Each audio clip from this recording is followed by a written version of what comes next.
可能喺度啊，你唔好出嚟啦！落咗幾日大雨啊，我哋睇下呢度咩情況先。上高咧有塊甩屎嘅450S 喺上高啊，好似係450S。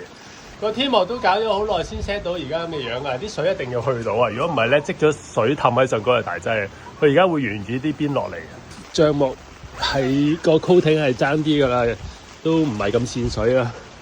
哎呀，凍冰冰啊！係啦，你睇呢啲位咧濕晒嘅，不過唔緊要嘅，佢有少少滴水都，因為同個外帳咧，同個內帳係有個罅噶嘛，啲水就會沿住外帳落咗去，咁裏邊就應該就冇事嘅。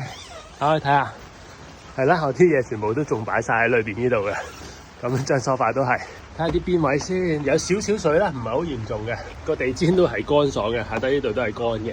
後門呢度啊，都要拉開去，等佢啲水唔好滴落嚟。哇，好大雨啊！過幾日好天，曬翻乾先收啦。Connor，你點啊？